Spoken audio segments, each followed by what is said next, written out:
You know, I remember sitting in, like, middle school math class, completely ignoring the lesson to draw that little house shape with an X inside it. Oh, yeah. Trying to finish the whole thing without lifting your pen or Ah! tracing the same line twice. Exactly. The classic Euler path doodle. Right. It's a great little entry point into graph theory. It is, which actually brings us directly to our deep dive today. We are looking at a Wikipedia overview of this notorious 50-year-old puzzle called the Cycle Double Cover Conjecture.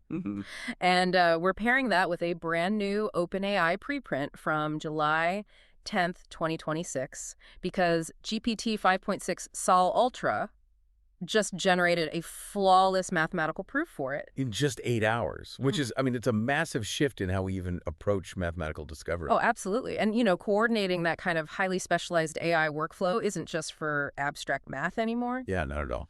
Right. Like, if you're trying to figure out where AI agents could make the most impact for your own business or personal life, whether that's, you know, AI training, automation, integration, or software development, our sponsor, Embersilk, can actually help. They're great at that stuff. They really are. You can check out embersilk.com for all your AI needs.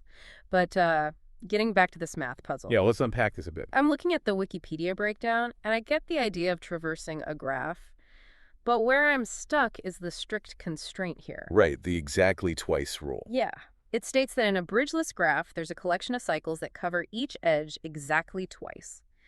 Why is finding a loop that hits every edge 2 times so much harder than just, you know, finding a continuous path? Well, it really all boils down to a specific, notoriously difficult class of cubic graphs. Mathematicians playfully call them snarks. Wait, snarks? Like the poem. Exactly like the Lewis Carroll poem. Okay. Because they are so elusive. So in a snark, exactly 3 paths meet at every single intersection. Okay, so you have this odd number branching going on. Right. And because of that odd branching, they just refuse to be neatly grouped. They actively resist any continuous symmetrical loops. Interesting. But an earlier mathematical reduction actually proved that if you can just solve the conjecture for snarks, you automatically prove it for literally all graphs. Okay, so I mean, if I picture a city map with no, like, single bridge choke points, right?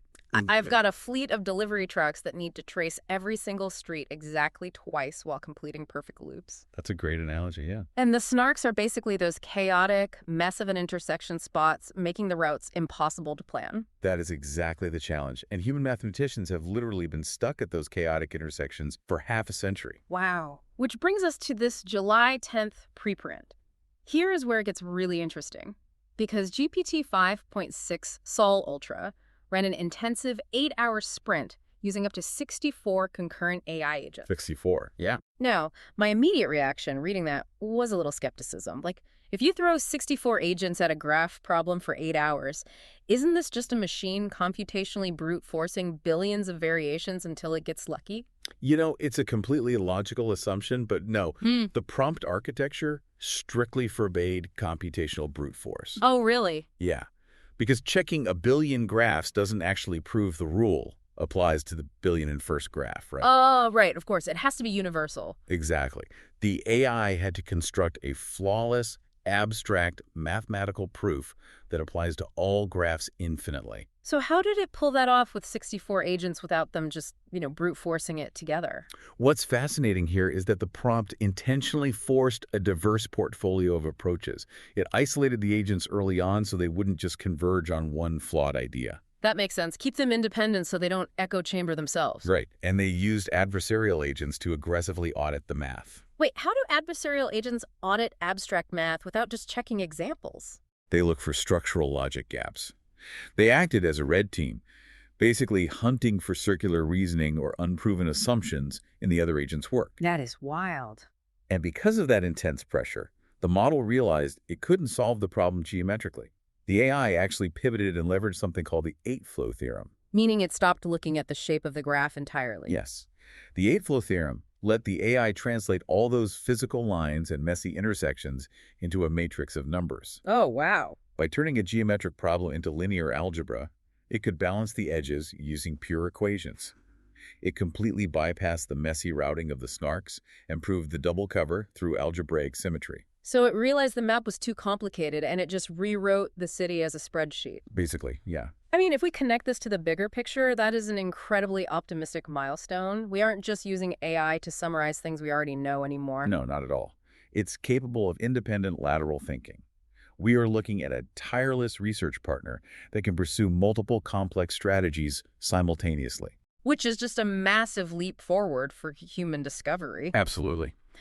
Well, that leaves you with a really fascinating thought to ponder as you wrap up this stack of sources today.